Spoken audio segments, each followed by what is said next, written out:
Olá, no Papo com o Editor, o broadcast político conversa com Paulo Teixeira, secretário-geral do PT e deputado federal aí no quarto mandato.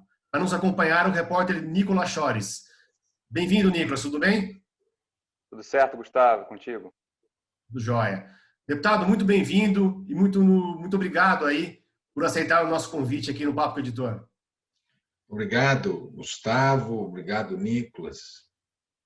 Deputado, como que o PT recebeu aí a decisão de ontem do Conselho do Ministério Público de arquivar aquela representação do ex-presidente Lula e toda a pressão do partido contra o procurador Deltan Dallagnol?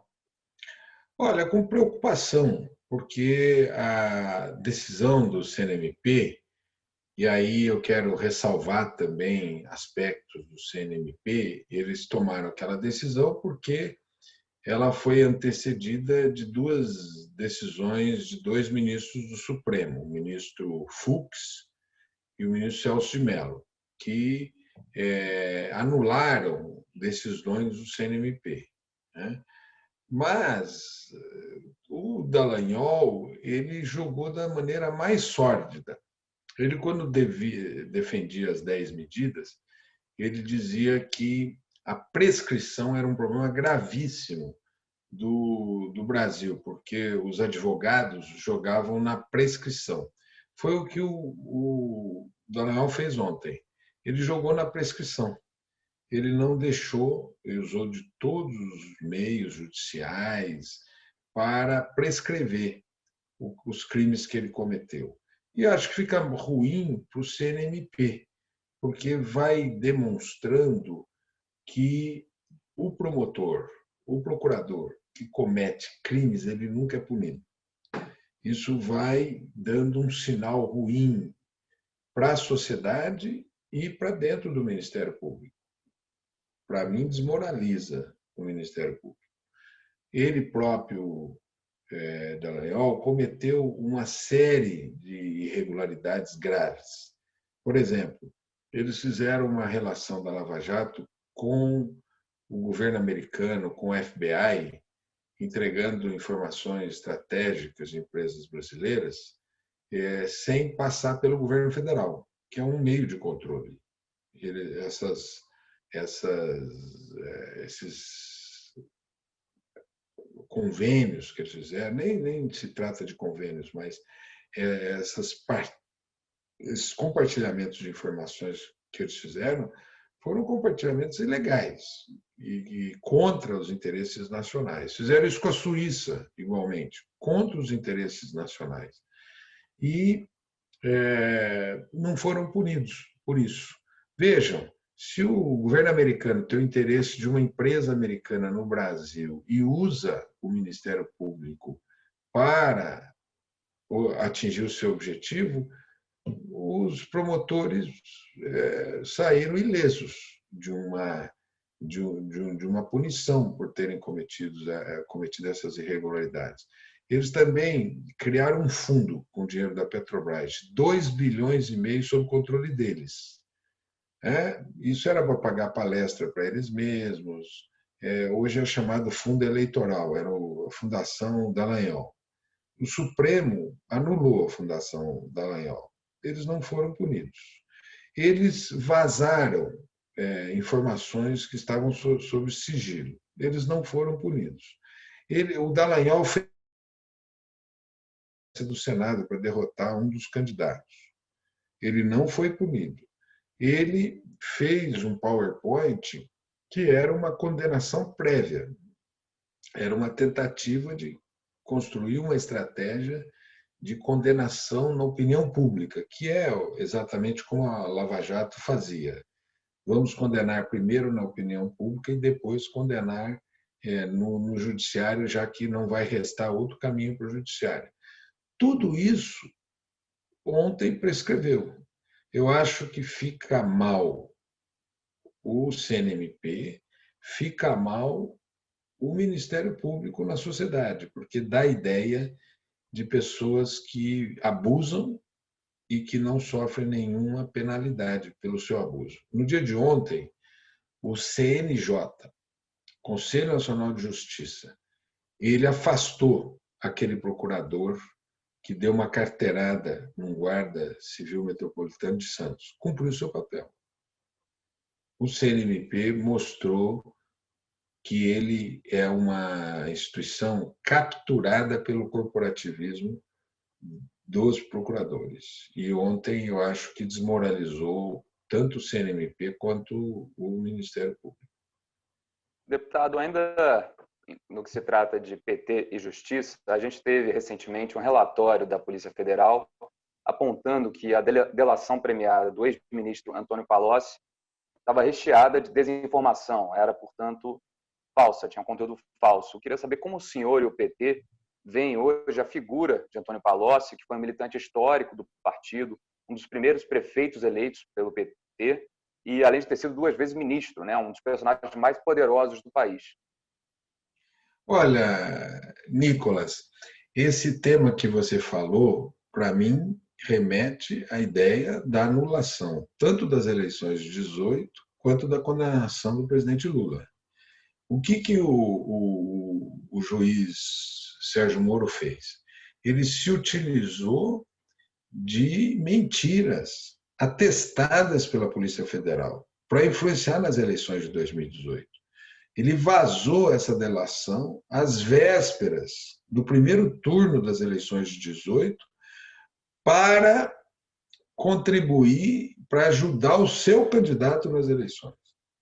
Por que era o seu candidato? Porque mais tarde ele veio ser ministro desse próprio candidato que ele ajudou nas eleições. Foi uma fraude judicial e uma fraude eleitoral, atestada pela Polícia Federal. Então, eu acho que tem que anular as eleições de 18, não só por essa razão, dessa fraude. Tem toda a fraude do impulsionamento a partir de empresas de fake news, impulsionamento pago por empresas privadas que não declararam esses valores na justiça. Isso fere de morte a legislação eleitoral. Eu acho que o TSE deveria ter anulado as eleições de 18, porque as provas estão à mesa. Veja aquele livro da Patrícia Campos Melo, jornalista da Folha.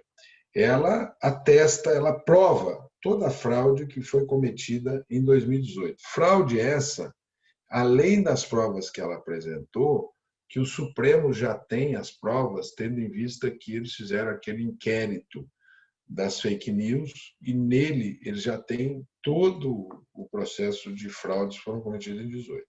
Esse tema que você está trazendo remete, para mim, à anulação das eleições de 18 e à anulação da condenação do presidente Lula. Sobre o Antônio Palocci, na minha opinião, toda instituição tem gente que erra. Ele é um dos nossos que errou. Deputado, falando um pouquinho agora do presidente Bolsonaro, né? As pesquisas recentes aí, pesquisas de opinião de vários institutos mostraram um aumento da popularidade do presidente Jair Bolsonaro, que é um reflexo, contado por analistas, é claro, né, do pagamento desse auxílio emergencial aí durante a pandemia de R$600. A oposição teme, deputado, que o presidente possa seguir um crescimento com a apropriação aí, com continuidade desse auxílio emergencial e a posterior apropriação de bandeiras aí que foram do PT, né, do governo do PT, e que foram bandeiras eleitorais e que foram depois que estão tentando, o governo está tentando rebatizar, reformular, como foi aí o Minha Casa Minha Vida, que virou Casa Verde e Amarela, e o Renda Brasil, que é que seria uma nova versão do Bolsa Família. Olha, em primeiro lugar, o auxílio emergencial era para ter sido de R$200. Foi essa a proposta do Bolsonaro. Nós, do PT, propusemos R$1.200. Foi uma proposta feita pelo NAPES de Economia, que é presidido pelo Luiz Mercadante, e foi formulada pela Tereza Campelo. Então, nós esticamos a corda, ele botou 200, nós botamos 1.200, e acabou fechando em 600, mas que para muitas famílias brasileiras é 1.200. Gustavo, esse valor de R$1.200 é muito significativo para as famílias brasileiras que recebem o Bolsa Família. recebe o Bolsa Família, o Bolsa Família é uma complementação da renda dessa pessoa, que é uma mulher, normalmente, diarista, ou ela trabalha na roça, ou ela trabalha de diarista, e ela complementa a sua renda. Ela tem o Bolsa Família e complementa a sua renda. Essa pessoa, primeiro, deixou de trabalhar na pandemia, perdeu essa renda informal que ela tinha. Em segundo lugar, ela, que recebia 200, passou a receber 1.200. É muito expressiva essa renda no contexto familiar, né? É um contexto de diminuição da desigualdade social muito importante. Então, nós achamos importante e vamos propor que essa renda seja prorrogada até dezembro. E vamos propor que ela seja o piso do Bolsa Família para o ano que vem. Não é? O fato do Bolsonaro ter esse aumento de popularidade, vamos dizer o seguinte, ele deixou de perder popularidade, porque ele vinha perdendo popularidade e parou e tem um pequeno aumento. Não é? Agora, essa situação é também porque, não só por conta do auxílio emergencial, mas é também por conta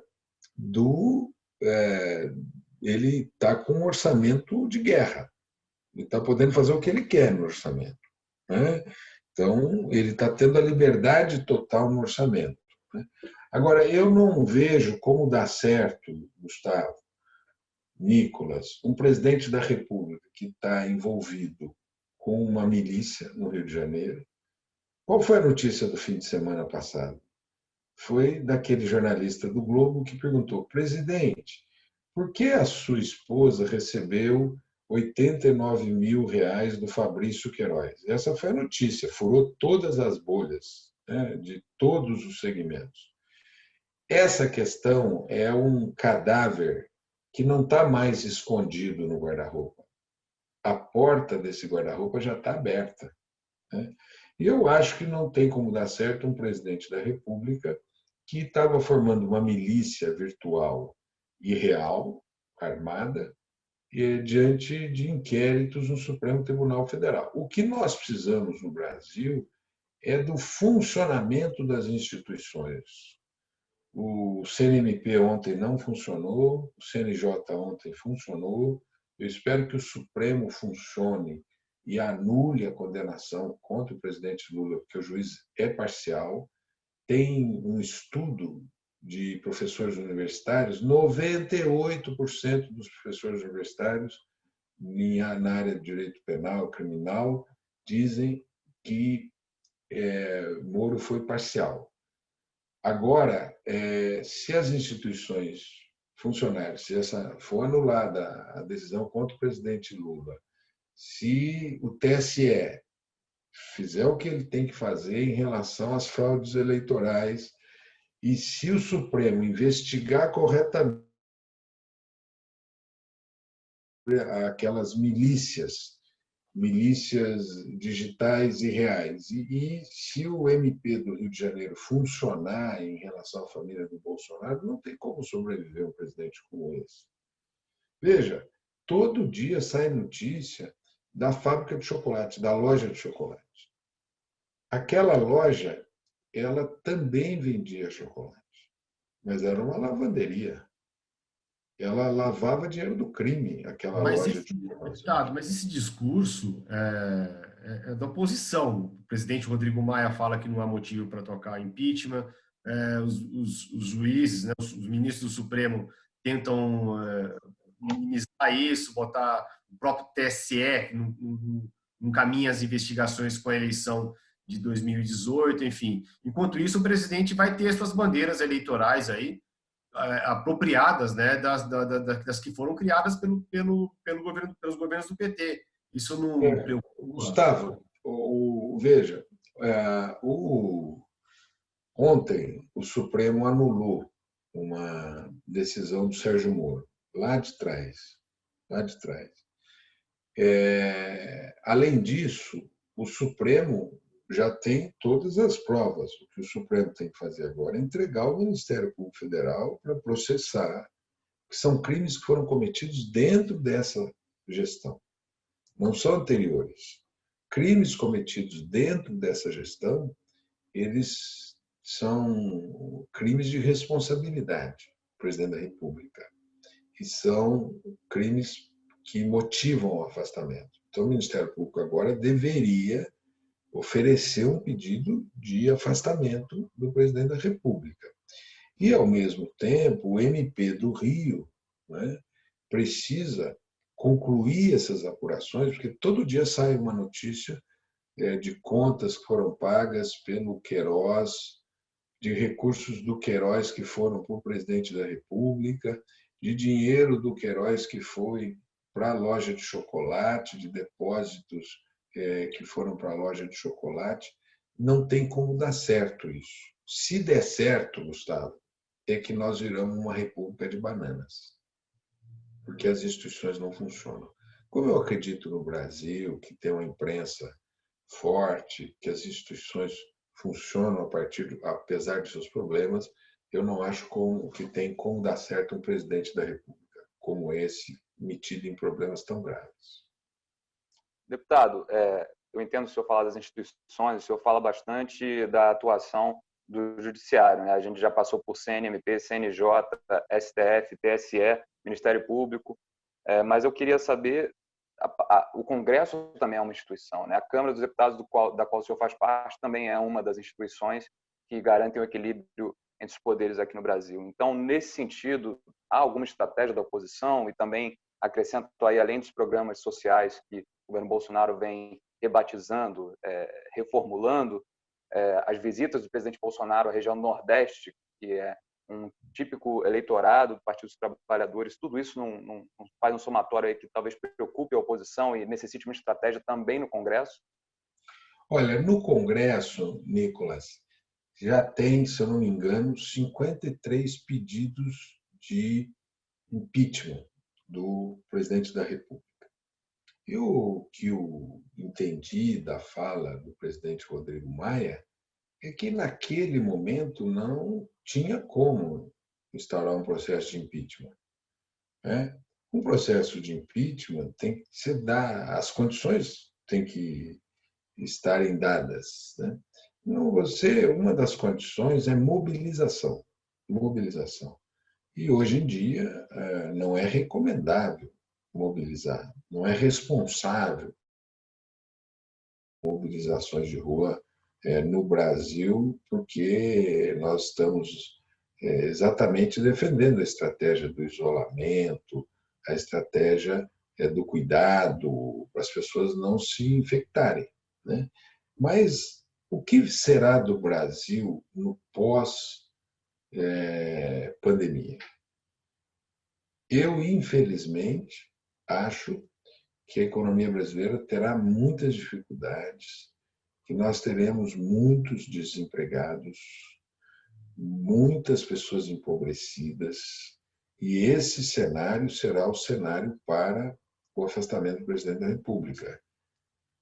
Hoje ele tem todas as armas na mão, inclusive dadas por nós. Esse chamado orçamento de guerra foi aprovado no Congresso Nacional. O valor de R$600 do auxílio emergencial é do Congresso Nacional. A ajuda a estados e municípios é do Congresso Nacional. A ajuda para as empresas, o PRONAMP, do Congresso Nacional. A ajuda para a suspensão dos contratos de trabalho é do Congresso Nacional. E também uma série de incrementos na saúde. O Congresso Nacional, nessa pandemia, ele concentrou seus esforços e fez o melhor de si. Inclusive, medidas que nós tomamos muito positivas foram prejudicadas pelo Bolsonaro. Por exemplo, nós aprovamos a obrigatoriedade do uso de máscara. O que o Bolsonaro fez? Vetou. O que nós fizemos? Derrubamos o veto. Nós aprovamos um aporte para a agricultura familiar, um programa virtuoso de comprar produtos da agricultura familiar e fazer doações para as famílias que estão vivendo insegurança alimentar. Ele vetou. O que nós temos que fazer? Derrubar o veto. Assim, o Congresso Nacional foi, na minha opinião, junto com o Judiciário e com a sociedade, a imprensa, foram as instituições que funcionaram. Nós tivemos que, nesse período da pandemia, ajudar a botar uma focinheira no presidente da República. Porque o maior perigo da pandemia foi o vírus e ele. Ele chegou às beiras de tentar dar um golpe ali no dia 24 de maio, se eu não me engano, uma data que tem que ficar para a história do Brasil como uma tentativa de golpe, quando ele ameaçou as instituições e disse que ia para cima das instituições. Então, o Congresso Nacional cumpriu o seu papel. No que tange ao afastamento do presidente, tem que fazer na hora certa. Já estão lá os pedidos, todos protocolados, e um sentimento que ele cometeu variados e graves crimes nesse período em que ele é o presidente da República. E ele foi perdendo instrumentais. Entre eles, esse instrumental do gabinete do ódio. O gabinete do ódio foi relativamente desarticulado. Deputado, vamos falar um pouquinho de eleições aí municipais desse ano, né, que foram aí a setembro. Em São Paulo, o senhor aí, uma boa parte do partido, apoiou a chapa do deputado Alexandre Padilha nas prévias do partido, mas quem venceu foi o ex-deputado Gilmar Tato, né, que venceu as prévias e será o candidato, deve ser o candidato, né, se ratificado na convenção, à Prefeitura de São Paulo.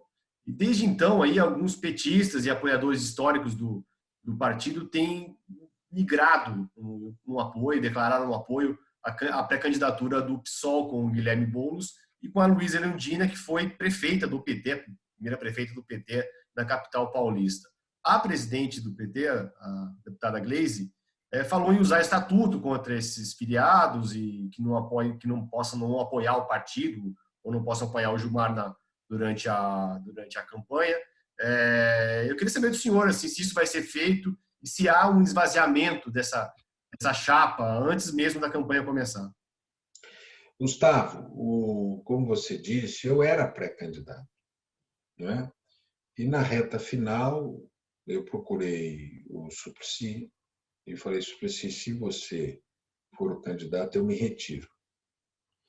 Mas ele achou que não era o caso, porque ele vai continuar a batalhar.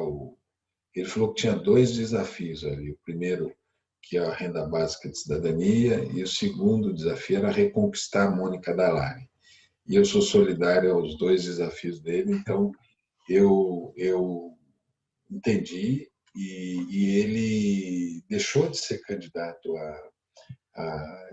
a prefeito também, e todos nós, eu, o Nabil Bonduc, o Eduardo Suplicy e o Carlos Zaratini, retiramos a candidatura e apoiamos o Alexandre Padilha. Nós advogávamos uma prévia mais ampla, mas o que ganhou foi um colégio eleitoral de 620 votantes, e nesse colégio eleitoral ganhou Gilmar Tato. Ele é o nosso candidato a prefeito de São Paulo. A eleição,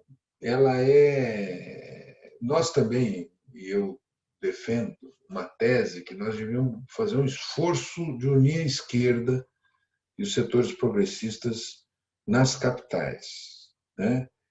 Agora, isso nós conseguimos em parte. Em Porto Alegre nós estamos apoiando a Manuela Dávila, em Belém, que é do PCdoB, em Belém nós estamos apoiando o Edmilson Rodrigues, que é do PSOL, em São Luís, possivelmente, nós vamos apoiar um candidato também do PCdoB. Então, mas não conseguimos fazer um arranjo nacional. Isso porque a legislação também ela exige que os partidos cumpram a cláusula de barreira, e isso estimula a candidatura. Então, o nosso candidato será o Gilmar Tato. nós vamos fazer o seguinte, vamos fazer todo o esforço para colocá-lo no segundo turno. E se no segundo turno ele estiver, nós vamos conversar com o PCdoB, vamos conversar com, que é o candidato é Orlando, perdão, o Boulos, vamos conversar também com o Márcio França e pedir o apoio para o Gilmar Tato se ele for no segundo turno. Se ele não for para o segundo turno, e se for um desses candidatos, se for Orlando, se for o Boulos, ou se for o Márcio França, nós vamos apoiá-los, certo? Agora, bom, diante disso, eu acho que o PT vai caminhar unido, né? Eu não creio que a solução para nós seja criar um conflito interno nosso, né? Eu até, lendo a entrevista da Gleisi, a Gleisi pedia uma unidade em torno do Gilmar, elogia o Boulos, né? E aí o repórter fala, mas então, e se algumas pessoas têm um estatuto? Aí ela falou do estatuto, mas eu acho que isso não deve constar da nossa frase. A política tem que estar, como se diz, no comando, né? E não o estatuto tem que estar no comando. Deputado, ainda falando muito sobre seu papel como secretário-geral do Diretório Nacional, a gente até conversou sobre isso, que é aquela decisão reiterada do Diretório de autorizar o apoio ao candidato à reeleição em Belford Roxo, no Rio de Janeiro, que é o prefeito Vaguinho, do MDB. Em 2018, ele pediu votos para Jair Bolsonaro contra o candidato do PT, Fernando Haddad, à presidência, e até hoje se declara apoiador do presidente Jair Bolsonaro, esteve recentemente com o Flávio Bolsonaro. É uma decisão do diretório que repercutiu muito, eu sei, na base do PT e entre membros do diretório como o senhor. Queria saber se o senhor ainda enxerga alguma chance de reverter essa aliança, apesar de 2 votações no diretório, e se o senhor teme uma debandada do partido se chegar lá na campanha e, de fato, houvesse apoio a um candidato tão ligado ao presidente Jair Bolsonaro. Eu votei na Executiva Nacional contra essa aliança. Votei também no Diretório contra essa aliança, né? Creio eu, se colocar em nova votação, essa aliança será rompida. Essa é o que eu estimo. Na nossa política de alianças, nós excluímos qualquer apoio ao Jair Bolsonaro. Então, se numa cidade, como é esse caso, o prefeito apoia, não tem justificativa para o PT aliar-se a ele. E se essa votação retornar, eu já adianto, meu voto será contra a aliança, e se retornar para o Diretório Nacional, se colocar em votação, a repercussão dessa aliança dentro do partido é muito negativa. Eu não acho que vai ter uma debandada, porque essa é uma exceção, não é a regra, né?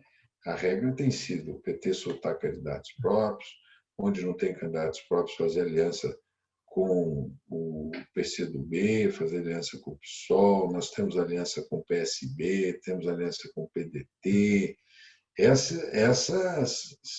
com a Rede, esses são os nossos aliados. Então, esse município de Belford Roxo é um ponto fora da curva.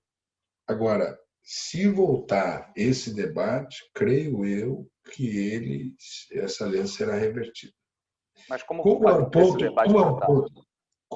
é um ponto fora da curva, eu não creio que vai ter uma debandada por uma cidade entre 5.600 municípios que o Brasil tem, né?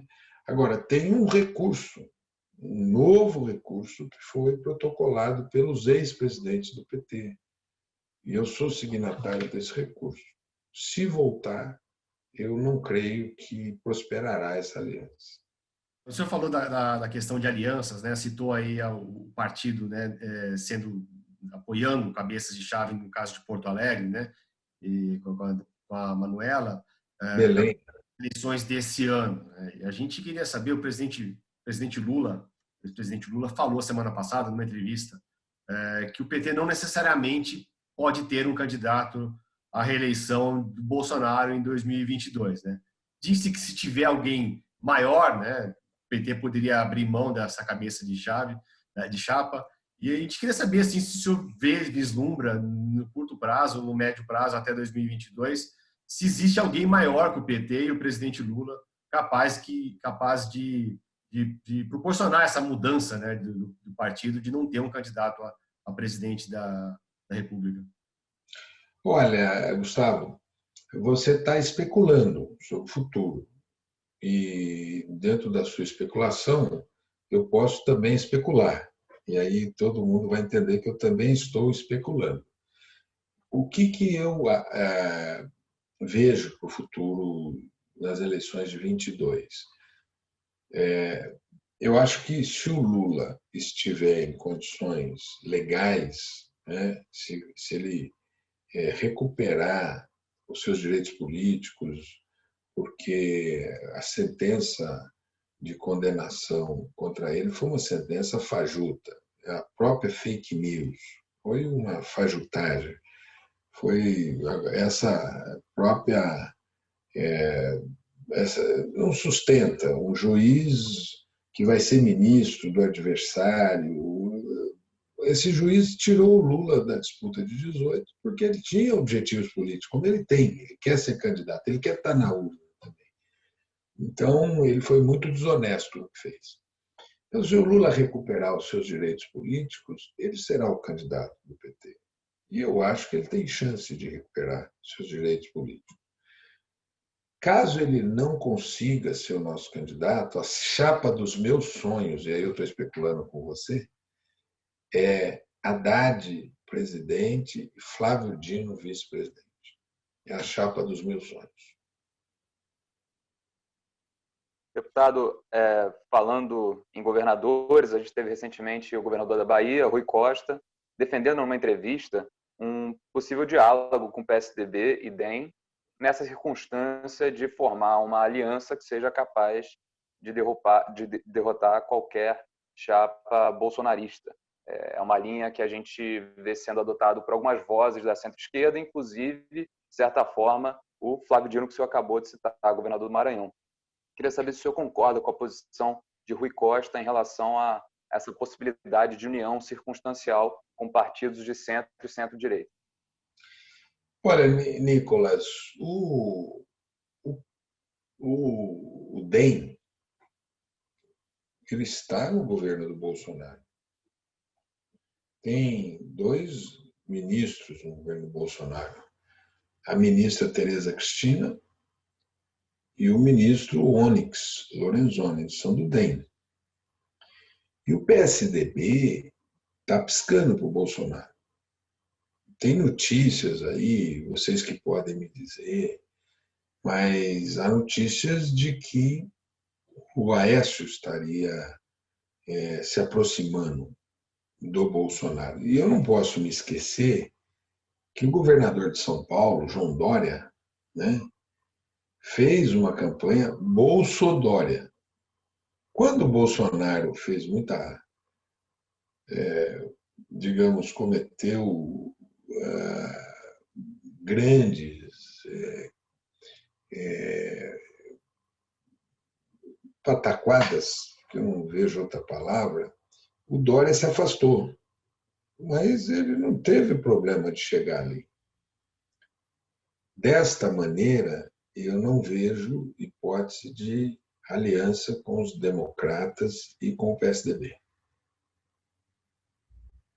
Mas o governador Rui Costa defendeu esse diálogo, você não concorda com ele? Pelo menos um diálogo para... Então, eu não sei a que tempo, se já tinha mais clareza desse problema, dessa aproximação dos setores do PSDB com o bolsonarismo. Então, no tempo que ele falou, talvez foi aquele tempo anterior em que estavam todos querendo fazer uma frente. Eu creio que, mesmo para aquele tempo, o correto era uma frente para tirar o Bolsonaro. Mas nem o DEM, nem o PSDB foram favoráveis a tirar o Bolsonaro. O próprio presidente do PSDB, que foi deputado comigo, foi deputado de Pernambuco, ele disse naquela época que eles não queriam tirar o Bolsonaro. Então, a aliança se justificava para tirar o Bolsonaro. Agora, uma aliança eleitoral eu não acho cabível. Deputado, só para completar uma última pergunta, a gente está com o tempo meio esgotando aqui. O senhor citou aí da chapa dos sonhos do PT aí para 2022. Dos meus sonhos. Sonhos do senhor, né, no caso, né? E sonhos de muitos petistas, né? Vamos conver, né? Com o Haddad e com o Flávio Dino. O Flávio Dino também foi citado aí como a gente conversou com o ex-ministro Ciro Gomes aqui, que fez várias críticas ao PT e vem fazendo várias críticas ao PT. O Flávio Dino foi citado também como um dos nomes, inclusive para encabeçar a chapa de uma centro-esquerda que teria o PCdoB, que teria o PDT, teria o PSB, que está sendo desenhada.